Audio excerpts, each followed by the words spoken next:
जब भी बदलाव की बात आती है तो ये बदलाव हमारी जिंदगी में बहुत कुछ अच्छा लेकर आते हैं। शुरुआती तौर पे हमें बदलाव थोड़े कठिन लगते हैं, लेकिन धीरे धीरे ये बदलाव हमारी जिंदगियों को बदल देते हैं। और यहाँ पर आज चंडीगढ़ स्पीक्स में हम बात करें उन बदलावों के बारे में जो कि नागरिक सुरक्षा के साथ जुड़े हुए हैं। नमस्कार, मैं निधि हूँ आपके साथ और आज के इस कार्यक्रम में हमारे साथ वो लोग जुड़े हुए हैं जो कि नागरिक सुरक्षा को लेकर लगातार काम करते रहे हैं, चाहे अधिकारों की बात हो, चाहे उसके एग्जीक्यूशन की बात हो, चाहे पुलिस और आम जनता के रिलेशनशिप की बात हो या फिर कानून व्यवस्था की बात हो। आज हमारे साथ चंडीगढ़ स्पीक्स में सबसे पहले मैं वेलकम करना चाहूँगी, हमारे साथ फॉर्मर डीजीपी हरियाणा है केपी सिंह सर। सर आपका बहुत बहुत वेलकम है चंडीगढ़ स्पीक्स में। हमारे साथ आज के कार्यक्रम में हमारे दूसरे गेस्ट हैं, मैं वेलकम करना चाहूँगी दीपक बजाज जी का, जो कि एडवोकेट है पंजाब हरियाणा हाई कोर्ट से हमारे साथ। 1 जुलाई से कुछ ऐसा हुआ जो कि कानून व्यवस्था को भी और ज़्यादा बुलंद कर रहा है और आम जनता और पुलिस के बीच के इस रिलेशनशिप को भी थोड़ा सा और आगे बढ़ा रहा है। 1 जुलाई से ये जो नागरिक सुरक्षा को लेकर ये परिवर्तन हुए हैं, आईपीसी और सीआरपीसी के जो नामों में भी बदलाव नहीं हुआ, जो उसके अंतर्गत भी बदलाव हुए हैं, आज हम उसके बारे में बात करेंगे। और सर सबसे पहले केपी सर, मेरा सवाल आप ही से है कि ये जो बदलाव हुए हैं क्या ये सिर्फ नामी तौर पे हुए हैं या फिर जो ब्रिटिश काल से लेकर अब तक जो इस परिवर्तन के बारे में हम कब से एक्सपेक्ट कर रहे थे, ये बदलाव अंदरूनी बदलाव भी हैं? निधि जी, इन कानूनों के नाम ही नहीं बदले गए हैं, इन कानूनों की आत्मा भी बदली गई है जी। जो पुराने कानून थे वो कानून एक अंग्रेजी शासक द्वारा एक गुलाम जनता के लिए बनाए गए थे और उनकी प्राथमिकता अपने राज को लगातार बरकरार बनाए रखना थी। लेकिन नवोदित भारत में जी प्राथमिकताएं बदल चुकी हैं। लोगों को न्याय चाहिए, जो विक्टिम्स हैं उनको न्याय चाहिए, जो कंप्लेनेंट हैं उनको न्याय चाहिए, जो अक्यूज्ड हैं उनको न्याय चाहिए। तो न्याय के आधार पे आधारित इन कानूनों में एक नई आत्मा भरी गई है और आमूल चूक परिवर्तन इन कानूनों में हुए हैं। दीपक सर, एक सवाल मेरा आपसे भी यही है, क्योंकि जो मूल धूप पर जैसे सर ने बोला कि आत्माएं भी चेंज हुई है, ना सिर्फ नाम चेंज हुआ है बल्कि काम भी चेंज हो रहा है, तो इसके अंदर जो अधिनियमों में जो परिवर्तन आए हैं वो कितना कुछ है कि जो आम नागरिक है उनकी जिंदगियों में भी परिवर्तन होंगे? तो सबसे बड़ा परिवर्तन है वो ई टेक्नोलॉजी, और जितना भी हमने इतने पिछले वर्षों में डिजिटल टेक्नोलॉजी में हमने सुधार किया और इम्प्रूवमेंट्स किए हैं जी, अब उसको इन्वेस्टिगेशन का भी पार्ट बना लिया गया है और उसी की मदद से एविडेंस का पार्ट बनाकर उसको कोर्टों में साबित करने में पुलिस को आसानी होगी। सो हम एक ये कह सकते हैं कि अब मॉडर्नाइज्ड प्रोफेशनल पुलिसिंग का दौर शुरू हो गया भारत में, जो पिछले वर्षों में कहीं ना कहीं कुछ कमियां थी। हमने अब अपने आप को टोटल मॉडर्नाइज्ड पुलिसिंग की तरफ हम कदम बढ़ा लिया हमने। उसका नतीजा जैसे अभी सर ने कहा कि आत्मा भी चेंज हुई है इन कानूनों की वजह से, तो we will see the changes. आने वाले समय में हमें अच्छा न्याय, हमें कम समय में केसों का भुगतान, ये चीज़ें देखने में मिलेंगी और जो पीड़ित है उसको ये हर जगह पे फील कराया जाएगा कि जो सिस्टम है वो उसके साथ खड़ा है, वो अपेक्षित और आइसोलेटेड नहीं रहेगा, जो शायद पुराने वाले सिस्टम में ऐसा था। ये सवाल मेरा आप दोनों से है। सबसे पहले केपी सर मैं जानना चाहूँगी, क्योंकि इसके बदलाव में काफ़ी साल लगे। अगर हम बात करें तो कुछ ऐसे कानून हैं जो 51 इयर्स पहले से भी ज़्यादा पुराने हैं, चाहे महिलाओं और बच्चों के अधिकारों की बात करें या फिर आम जनता की हम बात करें। सो ये इतना समय क्यों लगा सर? क्या इसको लेकर बीच बीच में भी इनिशिएटिव लिए जा रहे थे और उसको फाइनल रूप आने में इतना टाइम लगा? देखिए, कानून के जो जानकार हैं वो जानते होंगे कि कानून एक लिविंग डॉक्यूमेंट है जी। अगर वो स्टैग्नेट करेगा, स्थिर एक जगह पे रुक जाएगा, तो उसमें सड़ांध उत्पन्न हो जाएगी और वो किसी काम का नहीं रहेगा। कानून में बदलाव होते रहे, कुछ न्यायालयों के निर्णयों के आधार पर बदलाव हुए। सीआरपीसी में हमने 1973 में पुराने कानूनों को बदल के कुछ नए कानून लेके आए।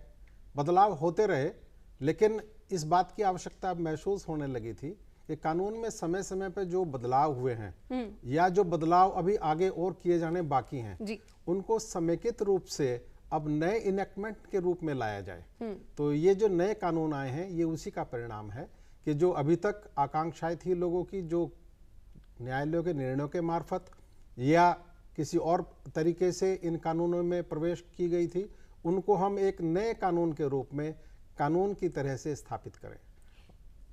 सो ये तो एक विचारधारा की बात हुई, एक सामूहिक एग्जीक्यूशन की बात हुई और उसके इस प्रोसेस की बात हुई कि इतना टाइम लगा।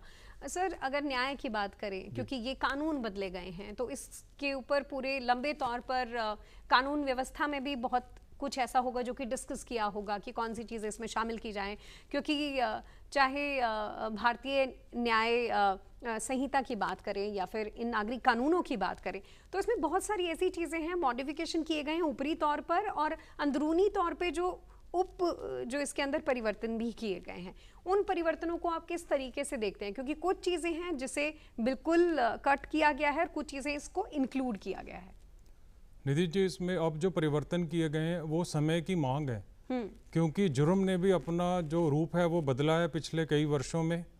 हमने कभी मोबाइल से होने वाले ऑफेंसेस के बारे में सोचा नहीं था या सुना नहीं था। अब साइबर को लेकर जो हमारा आंकड़े हमारे जो बताते हैं, हर रोज भारत में हर प्रांत में हर राज्य में कोई ना कोई अपराध साइबर से जुड़ा हो रहा है। सो अब जब भारतीय न्याय संहिता को लिखा गया जिसने इंडियन पिनल कोड को रिप्लेस किया, उन्होंने नए ऑफेंसेस की रचना भी की है और नए ऑफेंसेस को इंक्लूड किए।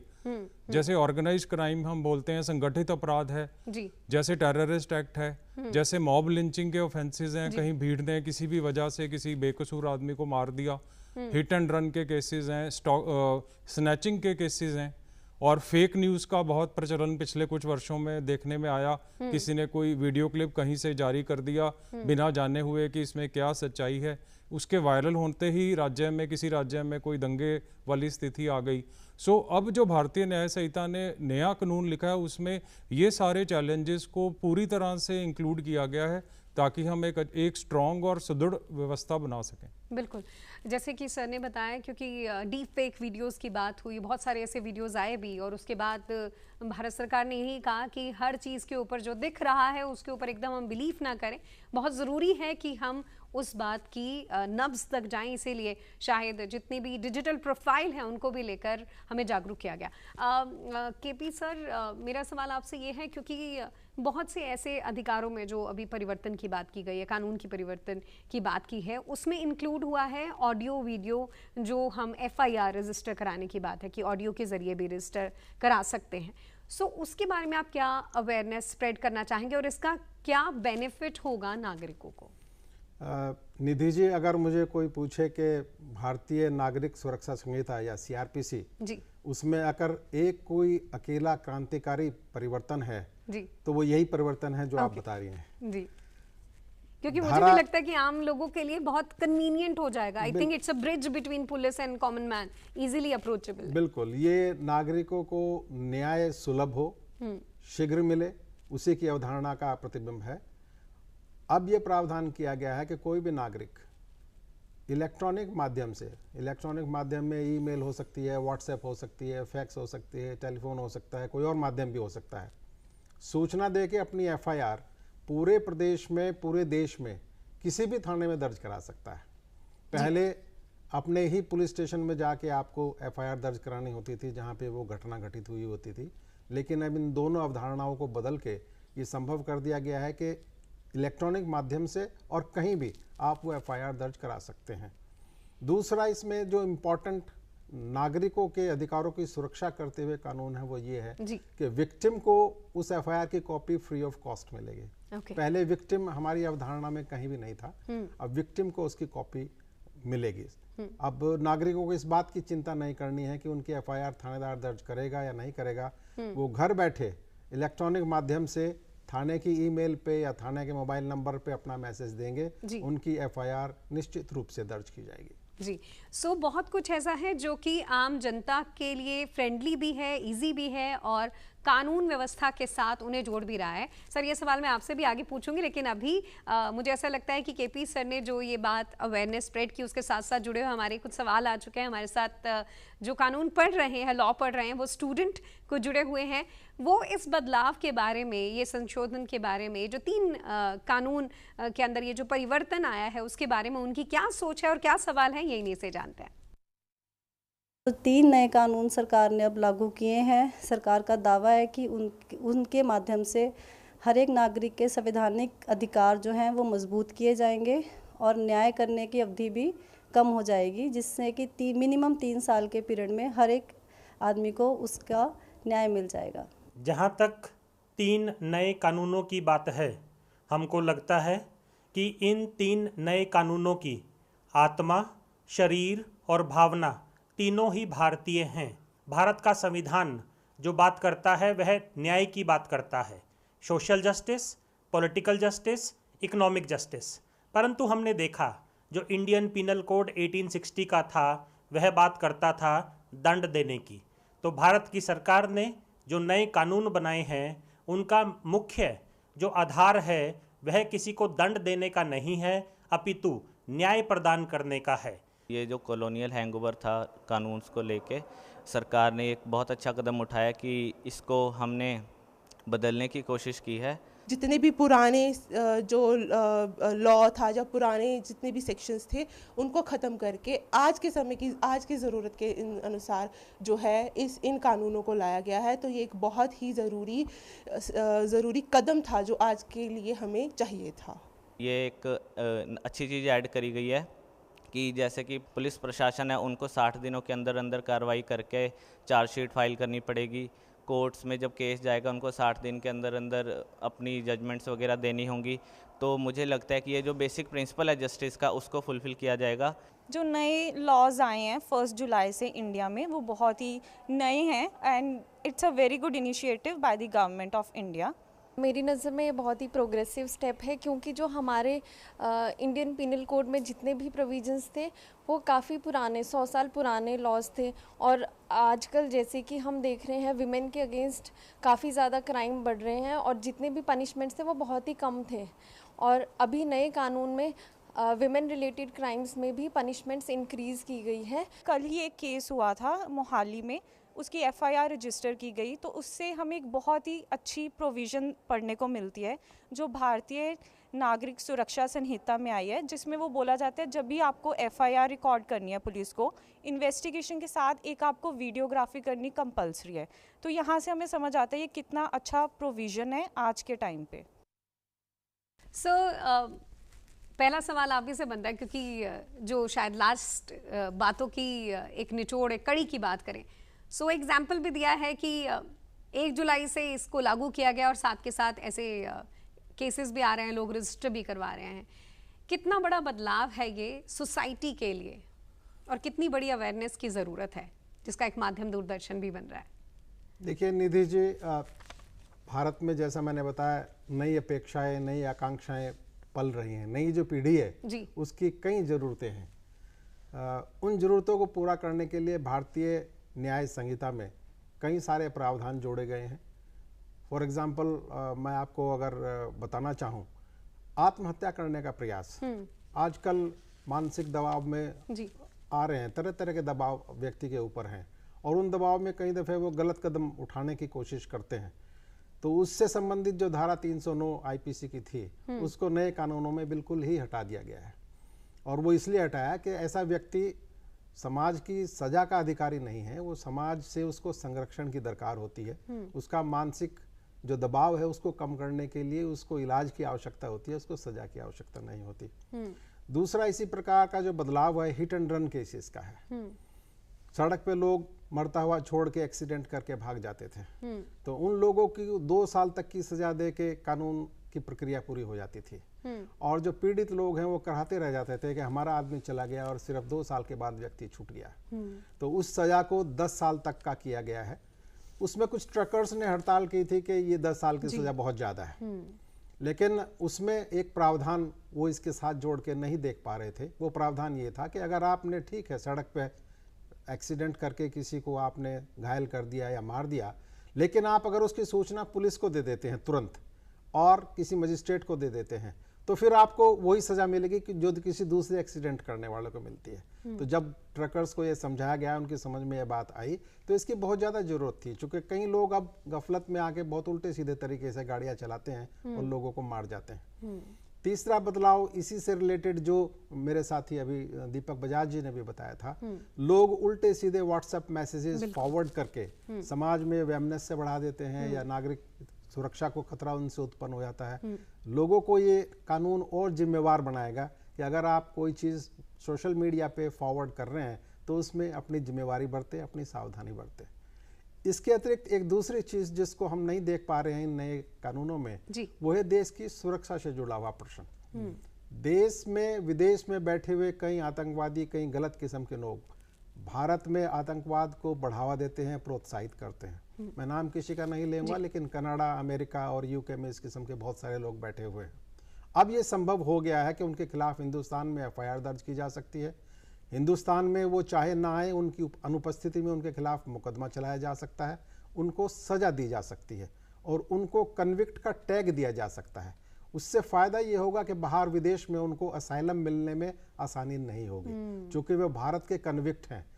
जो वो प्ली लेते थे पहले कि उनको राजनीतिक रूप से प्रोसिक्यूट किया जा रहा है और उनको असाइलम दी जाए, वो प्ली अब नहीं ले पाएंगे, क्योंकि वो न्यायालय द्वारा दोषी करार दिए गए व्यक्ति हो सकते हैं। तो ये नेशनल सिक्योरिटी से जुड़े हुए सवाल भी इन कानूनों में बहुत अच्छे तरीके से समायोजित किए गए हैं। ना सिर्फ देश की सीमाएं बल्कि देश के नागरिकों के अधिकार और बहुत कुछ ऐसा है जो कि हमें अवेयरनेस के साथ जोड़ रहा है। ये नए कानून हमें कुछ इस अंदाज में सुरक्षित रख रहे हैं। दीपक सर, आपसे बातें हम कंटिन्यू करते हैं, क्योंकि ये जो सवाल हमारे साथ जुड़े, ये जो रुझान हमारे साथ जुड़ा, बातें जुड़ी, उसमें कहीं ना कहीं ये भी बात थी कि जो न्याय है वो डिलेड नहीं होगा, क्योंकि अगर एफआईआर रजिस्टर हो गई है तो उसके बाद कुछ 60 डेज़ का हमारे पास जो टाइम पीरियड है, उसके बाद हमें न्याय भी मिलेगा। तो इसको लेकर आप क्या, जो आम जनता है जो हमें देख रहे हैं, दूरदर्शन के साथ जुड़े हैं, उनको क्या मैसेज देना चाहेंगे? देखिए, अब इन नए कानूनों के आने के बाद लोगों का परसेप्शन जो है चेंज हो जाएगा धीरे धीरे। लोगों का एक नेगेटिव अप्रोच था कि भारतीय अदालतों के अंदर सालों साल मुकदमे चलते हैं, उसमें परिवर्तन आप देखेंगे जैसे जैसे समय बीतेगा। आज हम 2 जुलाई 2024 में हैं, 6 महीने के बाद, 1 साल के बाद जब रिजल्ट्स आने शुरू होंगे तो लोगों का कॉन्फिडेंस जो है वो न्याय प्रक्रिया में बढ़ेगा। और एट द सेम टाइम मैं इस सारी डिस्कशन को, हमारे एक संविधान में प्रावधान है फंडामेंटल ड्यूटीज़ का जी, हमें आज तक हम शायद फंडामेंटल राइट्स के लिए तो बहुत ज़्यादा सजग थे, लेकिन फंडामेंटल ड्यूटीज़ के लिए नहीं थे। तो जैसे सर ने कहा कि अब एक बैलेंस अप्रोच आएगी और हमें एक मैच्योर नागरिक भी बनना है। सो फंडामेंटल ड्यूटीज़ का भी अब समय आ गया कि हम उसके बारे में सोचें, ताकि एक आम नागरिक अपराध करने से पहले 2 बार सोचे। अब जो व्यवस्था हो गई है, अब जो ई टेक्नोलॉजी और जो फॉरेंसिक एविडेंस की कलेक्शन के साधन भारतीय न्याय संहिता और नागरिक सुरक्षा संहिता और भारतीय साक्ष्य अधिनियम के तहत आ गए हैं, उसके बाद अपराधी का बचना भी मुश्किल हो जाएगा, क्योंकि डिजिटल एविडेंस जो है वो झूठ नहीं बोलता, उसको मैनिपुलेट करना बड़ा मुश्किल है। तो इस वजह से ये मैसेज ये भी देगा कि जो अपराध करने के बारे में सोच रहे हैं वो थोड़ा सा सजग रहें कि हमें सजा हो सकती है और जल्दी हो सकती है जी। पुराने वाले अपराधी को शायद लगता था कि वर्षों वर्ष लग जाएंगे, मैं आराम से रहूँगा, बेल हो, एक बार मेरा बेल हो जाएगा, मुझे कोई ज़्यादा चिंता करने का ज़रूरत नहीं, इट मे टेक 10 years और सो, वो उसमें बदलाव आएगा। चाहे जुडिशरी की बात करें या फिर इसके एग्जीक्यूशन की बात करें, सबसे ज़्यादा ज़रूरी है कि हम अपनी रिस्पॉन्सिबिलिटीज़ को समझें, और अगर हम नहीं समझते तो इसीलिए कानून बनाए जाते हैं, न्यायपालिका होती है और ये सुरक्षा के जो प्रावधान लिए जाते हैं। तो इसमें समवेयर एज एन इंडिविजुअल हमारी भी रिस्पॉन्सिबिलिटी बनती है कि हम किन किन चीज़ों का ध्यान रखें, और उसके बाद हमारी सुरक्षा के लिए न्यायपालिका हमारे साथ जुड़ी है। केपीएस सर, महिलाओं और बच्चों को लेकर ये माना जा रहा है कि ये जो बदलाव हुए हैं ये थोड़ा सा और एम्पावर करेगा। ये आप किस तरीके से जो आम लोग हैं उनके साथ जोड़ना चाहेंगे, उनके लिए जो पुलिस के साथ का जो रिलेशनशिप है, स्पेशली ये जो काफ़ी हद तक, काफ़ी सालों में ये जो डर खत्म हुआ है, फ्रेंडली हुआ है ये रिलेशनशिप, तो आप इसको किस नज़रिए से देखते हैं अगर फीमेल और बच्चों के जुड़े हुए अधिकारों की बात करें? निधि जी, आपको सुखद आश्चर्य होगा कि भारतीय न्याय संहिता में जो पहला चैप्टर है जिसमें अपराध वर्णित किए गए हैं जी, वो महिलाओं और बच्चों से संबंधित अधिकार हैं। बिल्कुल। और ये दर्शाता है कि हमारे समाज की, हमारी सरकार की अपेक्षाएं क्या हैं, उनकी प्राथमिकताएं क्या हैं। अगर आप आईपीसी को देखेंगे तो उसमें जो पहला चैप्टर था अपराध से संबंधित, वो क्राइम अगेंस्ट द स्टेट था। यानी उनका उद्देश्य था कि उनकी पहली प्राथमिकता राज्य की सरकार को बचाना है, जबकि इस नए कानून में पहला चैप्टर वुमेन और चाइल्ड क्राइम से रिलेटेड होने का मकसद ये है और मतलब ये है कि हमारी प्राथमिकता वुमेन और बच्चों के अधिकारों की रक्षा करना है। और मैं विशेष रूप से 2 प्रावधानों का जिक्र इसमें करना चाहूँगा जो वुमेन के अधिकारों की रक्षा करने से रिलेटेड हैं जी। और पहला है मैरिटल रेप का। बहुत दिनों से इस पे बात होती चली है, बहुत टाइम से इसके बारे में बात हो रही थी, लेकिन हाँ, कि मैरिटल रेप जो है वो हिंदुस्तान में उसकी कोई अहमियत नहीं है। अब फर्स्ट टाइम जो धारा थी 375 एक्सप्लेनेशन 2, उसमें ये बदलाव किया गया है कि अब कोई भी महिला या कोई भी महिला जो पत्नी है किसी व्यक्ति की, किसी आदमी की, वो 18 साल से कम उम्र की यदि है और यदि उसके साथ जबरदस्ती की जाती है उसके पति द्वारा रिलेशनशिप में, तो वो उनके खिलाफ मुकदमा दर्ज करा सकती है, जिसको मैरिटल रेप हमने कहा है।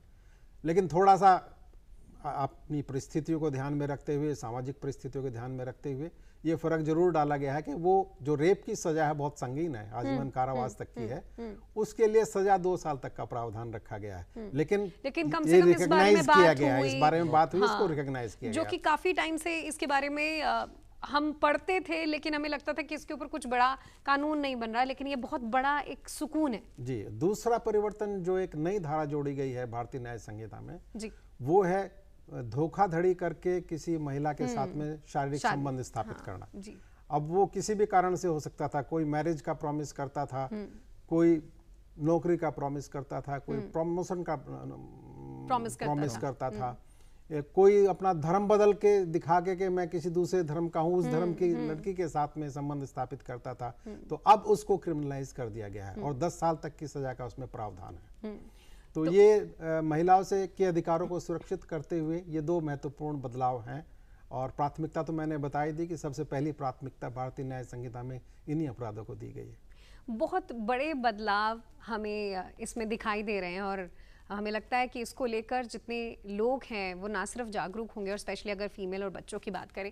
दीपक सर, क्योंकि आपके पास बहुत से जो क्लाइंट्स हैं वो आते हैं, अपने मैटर डिस्कस करते हैं और उसमें काफ़ी तादाद फीमेल्स की भी होती है और वो समवेयर अपनी रिलेशनशिप को लेकर बहुत सारी चीज़ें आपके साथ डिस्कस करते हैं। जैसे कि हमें केपी सर ने बताया कि कुछ फेक प्रोमिस से लेकर मैरिटल रेप से लेकर या फिर घरेलू हिंसा से लेकर। सो अब आप मानते हैं कि वो जो केस रजिस्टर हैं वो थोड़े से और क्विक होंगे, जस्टिस थोड़ी सी और मांगी जाएगी, और कौन कौन सी ऐसी धाराएं हैं जिनमें परिवर्तन किया गया है इस नए में? निधि जी, इस दिशा में सबसे बड़ा परिवर्तन, जैसे अभी केपी सर ने बताया, सेक्शन 69 भारतीय न्याय संहिता में हमने ऐड किया है, जिसमें रेप बाय डिसीटफुल मेंस, जो वो किसी भी वजह से हो सकता है, जैसे अभी सर ने डिस्कस किया, चाहे वो प्रमोशन है, तो सेक्शन 69 इन्वोक किया जाएगा, जिसमें 10 साल तक की सजा का प्रावधान है।